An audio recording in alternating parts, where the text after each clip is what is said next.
दोस्तों आज की इस क्लास में हम लोग चैप्टर नंबर 16, 17 और 18 को कंप्लीट करेंगे। इससे पहले की क्लासेस में मैंने 15 चैप्टर तक आप लोग का कंप्लीट कर दिया है। आप लोग अगर नए हो तो प्लेलिस्ट में जाकर आप लोग सारी वीडियो को देख लीजिएगा, वहाँ पे सीरियल वाइज सब मिल जाएगी। दोस्तों बहुत ही इंपॉर्टेंट है ये सारी क्लास, आपके सीटेट एग्ज़ाम के लिए बहुत ही ज़्यादा बेनिफिट देने वाला है। तो दोस्तों आप लोग प्लीज़ एक बार जाकर वहाँ से सारे क्लासेस को देख लीजिएगा। तो देखते हैं 16 चैप्टर हमारा क्या है खेल खेल में, 17 है चिट्ठी आई है, 18 है ऐसे भी होते हैं घर। दोस्तों ये चैप्टर बहुत ज़्यादा इम्पॉर्टेंट है, आप लोग लास्ट तक बने रहिएगा, कहीं भी स्किप मत करिएगा। एक एक पॉइंट आपके लिए बहुत ज़्यादा इम्पॉर्टेंट होने वाला है। तो दोस्तों स्टार्ट करते हैं आज की क्लास। दोस्तों 16 जो हमारा चैप्टर है खेल खेल में, तो दोस्तों इसमें ये बताया गया है कि बच्चे खेल खेल में कैसे चीज़ों को सीखते हैं, किस तरह से हर एक चीज़ को खुद करने के लिए प्रेरित होते हैं। तो इसमें बताने का मेन मकसद यही था, बच्चों का खेल खेल में सीखना, खुद करके सीखना। और इसमें कुछ एक्स्ट्रा ऐसे पॉइंट्स नहीं थे, इसलिए मैंने इस चैप्टर को यहीं से क्लोज़ कर दिया है। 17 हम स्टार्ट करेंगे। चिट्ठी आई है। दोस्तों इसमें चिट्ठी के बारे में बताया गया है कि चिट्ठी कैसे लिखी जाती है, उसमें क्या चीज़ें कैसे होती हैं, तो वो बच्चों को बताने के लिए कहा गया है। कक्षा में ही अपने मित्र को चिट्ठी लिखकर कुछ बताने में बच्चों को मज़ा आएगा तथा यह उन्हें पत्र लेखन के लिए भी प्रोत्साहित करेगा। असली चिट्ठियाँ देखकर बच्चे बेहतर ढंग से समझ पाएंगे। पेज 110 पर दिए चित्र में महिला को डाकघर में कार्य करते दिखाया है। लिंग भेद के ऊपर खुलकर चर्चा करवाएं। दोस्तों कक्षा में ही अपने मित्र को चिट्ठी लिखकर कुछ बताने में बच्चों को मज़ा आएगा, यानी चिट्ठी के बारे में बताएंगे, फिर उनसे ये बोलेंगे कि आप लोग एक दूसरे को चिट्ठी लिखो, कोई उस दोस्त को लिखे।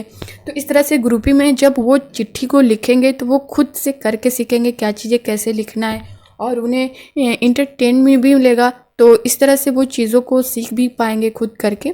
तो इसमें बताने का यही मतलब है कि हर एक चीज़ के लिए बच्चों को प्रोत्साहित करना है ताकि वो खुद करके सीख सकें। लिंग भेद, जैसा कि मैंने आप लोग को बताया था, लिंग भेद क्या होता है दोस्तों, जेंडर के आधार पर महिलाओं पर किसी भी प्रकार का भेदभाव या बहिष्कार जो किया जाता है, किसी भी प्रकार का बंधन। तो स्त्री पुरुष को समानता के आधार पर प्राप्त अधिकारों को कमज़ोर करना या निष्प्रभावी बनाना, महिलाओं को उनके राजनीतिक, आर्थिक, सामाजिक, सांस्कृतिक मौलिक उपभोग या इस्तेमाल से वंचित करना, तो यही सब लिंग भेद में आता है। तो यहाँ से एक क्वेश्चन बनता ही बनता है। तो देखते हैं हम अगला पॉइंट क्या है। पुराने ज़माने में चिट्ठियाँ कैसे पहुँचती थीं, बच्चों को बुज़ुर्गों से पता करने को कहें। पोस्ट कार्ड पर पता लिखने में बच्चों को मदद की ज़रूरत पड़ सकती है। पुराने ज़माने के बारे में पता करने का एक महत्वपूर्ण स्रोत बुज़ुर्ग है। ये समझने से बच्चे बुज़ुर्गों से बात करने के लिए प्रेरित होंगे। दोस्तों ने ये बताना है कि पहले के ज़माने में जो है चिट्ठियाँ कैसे पहुँचती थीं, और ऐसे नहीं लोग जान पा रहे हैं तो उन्हें जो घर के दादा दादी, नाना नानी जो भी होते हैं, तो उनसे बात करने को, उनसे बात करेंगे तो वो पुरानी चीज़ों को जानेंगे किस तरह से क्या थी। तो बताने का ये मतलब है इसमें। बच्चों को अपने रचनात्मक विचारों को प्रस्तुत, चित्रित व व्यक्त करने दें। स्थानीय परिवेश को देखते हुए बच्चों से संचार के अन्य माध्यम जैसे मोबाइल फ़ोन, ईमेल, फैक्स आदि पर भी बात की जा सकती है। बच्चों को बड़ों से संचार सेवा में आए बदलावों को जानने के लिए प्रेरित करें। वेबलिंग का प्रयोग भी कर सकते हैं। तो दोस्तों इस तरह से बच्चों को आने वाली चीज़ों के बारे में भी उन्हें अपडेट करते रहें, उन्हें बताते रहें, उन चीज़ों को दिखा दिखा के बताएं, ताकि जो छोटे बच्चे होते हैं ना, वो मतलब सुनने से ज़्यादा वो चीज़ों को देख कर समझते हैं। तो उन्हें हर एक चीज़ के लिए प्रेरित करना है और एक रचनात्मक विचारों से, रचनात्मक ढंग से उन्हें करना है। ठीक है, तो दोस्तों 17 जो चैप्टर था वो हमारा कंप्लीट हो चुका है और अब स्टार्ट करेंगे 18 चैप्टर। दोस्तों ये चैप्टर बहुत ज़्यादा इंपॉर्टेंट है, आप लोग इसे नोट कर लीजिएगा, शार्ट नोट बनाइएगा, जो एग्ज़ाम में आपको बहुत ज़्यादा बेनिफिट करेगा। तो चैप्टर का नेम है ऐसे भी होते हैं घर। तो देखते हैं दोस्तों इसमें क्या है, बहुत ज़्यादा इंपॉर्टेंट है दोस्तों ये। मकानों की विविधता दिखाने के लिए कुछ जगह जैसे असम, राजस्थान, दिल्ली, पहाड़ी इलाके का उपयोग हुआ है। इन जगहों का परिवेश समझने से बच्चे इन मकानों को समझ पाएंगे। दोस्तों ये भूपेन ने अपना नाम बताया और कहा, भूपेन बोलता है, मैं असम के मोलन गांव से आया हूं। हमारे यहाँ बहुत बारिश होती है, इसलिए हमारे घर ज़मीन से लगभग 10 से 12 फुट ऊंचे बने होते हैं। इन्हें मजबूत बांस के खंभों पर बनाते हैं। ये घर अंदर से भी लकड़ी के बने होते हैं। दोस्तों मोस्ट इम्पॉर्टेंट क्वेश्चन है, इसे नोट आप लोग ज़रूर करिएगा। ये हर साल यहाँ से एक प्रश्न बनता ही बनता है। यहाँ पे इस तरह से प्रश्न आपका बनेगा कि असम में घर किसके बने होते हैं। तो दोस्तों ये लकड़ी के बने होते हैं और मजबूत बांस के खंभों से बने होते हैं।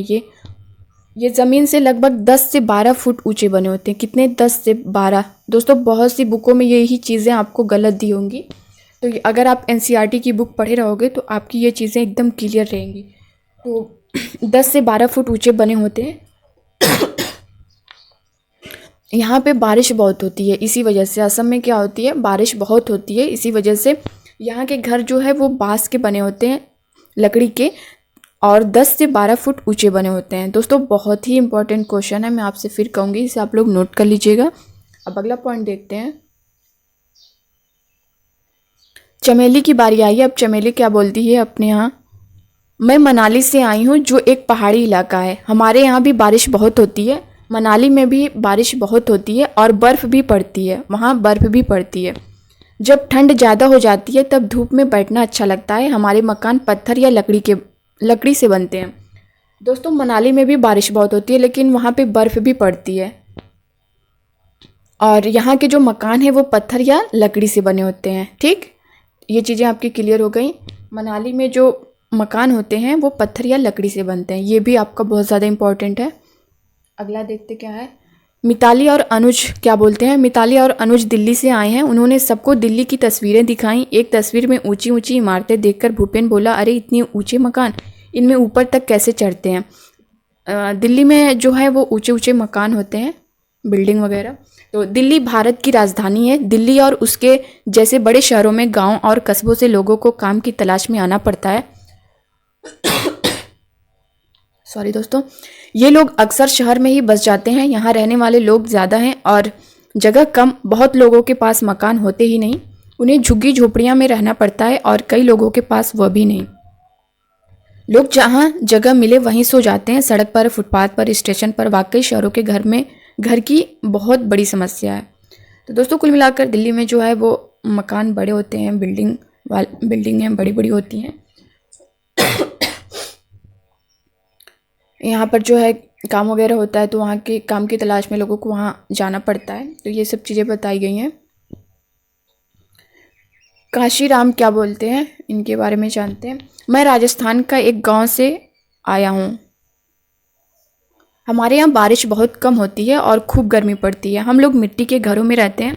घरों की दीवारें बहुत मोटी होती हैं। इन दीवारों को मिट्टी से लीप पोत कर सुंदर बनाया जाता है। छतें कटीली झाड़ियों की बनी होती हैं। दोस्तों ये भी बहुत ज़्यादा इंपॉर्टेंट है, ये चैप्टर ही आपका बहुत ज़्यादा इंपॉर्टेंट है। एक एक लाइन आपकी यहाँ से जो फैक्ट है वो भी क्वेश्चन उठाता है और पेडागोजी में भी क्वेश्चन उठाता है। तो अगर आप इस लाइन को पढ़े रहेंगे तो सारे क्वेश्चन को आसानी से कर लेंगे। दोस्तों राजस्थान में जो है बारिश क्या होती है, पहले तो बारिश बहुत कम होती है, पहला पॉइंट, और खूब गर्मी पड़ती है। मिट्टी के घर वहाँ पे होते हैं। ठीक है, घरों की जो दीवारें होती हैं वो मोटी होती हैं। दोस्तों इसकी एक एक लाइन इंपॉर्टेंट है। इन दीवारों को मिट्टी से लिप पोत कर सुंदर बनाया जाता है, मिट्टी से लिप पोत कर। दोस्तों ये भी क्वेश्चन कई बार पूछा गया है कि गोबर से भी वहाँ से जो ज़मीनें हैं उसे लिपा पोता जाता है ताकि कीड़े मकोड़े घर में ना आए, इस वजह से। तो ये भी आपका एक पॉइंट है। यहाँ पे वो पॉइंट दिया नहीं है लेकिन मैं आपको बता दे रही हूँ, वहाँ से क्वेश्चन पूछता है। छतें कटीली झाड़ियों की बनी होती हैं। किसकी? कटीली झाड़ियों की बनी होती हैं। राजस्थान में पूछ सकता है राजस्थान के घरों में छतें कैसे बनी होती हैं, तो ये कटीली झाड़ियों की बनी होती हैं। बहुत ही इंपॉर्टेंट है दोस्तों, इसको आप लोग नोट कर लीजिएगा। तो बच्चों से बेघर लोगों की मुसीबतों के बारे में संवेदनशीलता से बातचीत करने की आवश्यकता है। जैसे कुछ लोगों के पास घर नहीं होते, बेघर होते हैं, तो उन सब बातों पर बच्चों से चर्चा करनी है, उन्हें प्रेरित करना हर एक चीज़ को सीखने के लिए, हर एक चीज़ को जानने के लिए। दोस्तों यहाँ संवेदनशीलता से मतलब है गुण या भाव, जैसे दूसरों की अनुभूति से शीघ्र प्रभावित होना। तो ये चीज़ें बच्चों को बतानी है।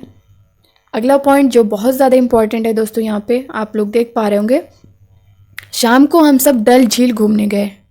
डल झील, दोस्तों डल झील ये कहाँ पाई जाती है, तो ये कश्मीर में पाई जाती है। ठीक है, ये जो है ये श्रीनगर कश्मीर की प्रसिद्ध झील है। ये 3 दिशाओं से पहाड़ियों से घिरी हुई है। ये जम्मू कश्मीर की दूसरी सबसे बड़ी झील है। ठीक है, डल झील। वहाँ हमने एक हाउस बोट देखी। हाउस बोट, दोस्तों यहाँ से प्रश्न बहुत बनता है हाउस बोट से, बहुत ही ज़्यादा इंपॉर्टेंट है ये।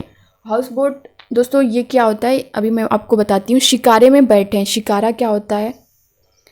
कुछ बच्चों ने चप्पू भी चलाया, चारों तरफ नीले नीले पहाड़ और बीच में 4 चिनारी। दोस्तों हाउस बोट क्या होता है मैं आपको बताती हूँ। ये शिकारा जो है इसे हाउस बोट को ही शिकारा बोलते हैं। ये होता क्या है? ये दोस्तों ये एक प्रकार की लकड़ी की नाव होती है।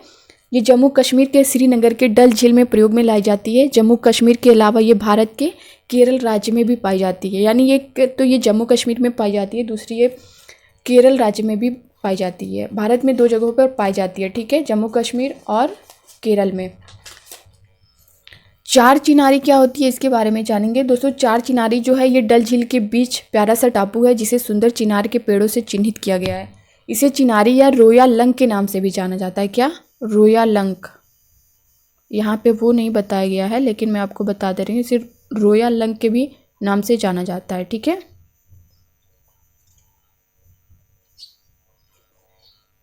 ये भी कश्मीर में ही पाया जाता है। दोस्तों यहाँ पे एक बार हम फिर से रिपीट करेंगे। शाम को हम सब डल झील घूमने गए, ठीक है। डल झील कहाँ है? ये कश्मीर में है। वहाँ हमने एक हाउस बोट देखा। हाउस बोट को भी मैंने आपको बता दिया शिकारे के नाम से जाना जाता है, ठीक है। कुछ बच्चों ने चप्पू भी चलाया, चारों तरफ नीले नीले पहाड़ और बीच में 4 चिनारी। मैंने सारी चीज़ों को एक्सप्लेन कर दिया है दोस्तों, तो इस तरह से आप लोग देख पा रहे होंगे सारी चीज़ें। तो दोस्तों ये रही आज की क्लास, बहुत ज़्यादा इंपॉर्टेंट थी। आप लोग प्लीज़ इसको एक बार में ना समझ में आए तो इसे रिपीट करके देख लेना और हर एक लाइन को आप लोग नोट कर लेना। यहाँ से क्वेश्चन बनता ही बनता है दोस्तों। अगर आप इसको कर लेंगे तो क्लास 3 का जब सारा चैप्टर कंप्लीट हो जाएगा, अभी तो आप लोग का 6 चैप्टर और बचा हुआ है, उसको मैं जल्द कंप्लीट कर दूँगी। 1-2 क्लास में वो कंप्लीट हो जाएगा। उसके बाद से मैं क्लास 3 की बुक से जितने क्वेश्चन बनते हैं आपके पेपर में जितने आते हैं, मैं उसकी प्रैक्टिस सेट आपको करा दूँगी, जहाँ से आपके हर क्वेश्चन आपको मिल जाएंगे, उससे बाहर नहीं जाएंगे। तो दोस्तों कैसी लगी ये क्लास? अपना फीडबैक आप लोग ज़रूर दीजिएगा कमेंट बॉक्स में कमेंट करके। मिलते हैं अब नेक्स्ट क्लास में, तब तक के लिए bye bye, take care, thank you, खुश रहिए, पढ़ते रहिए।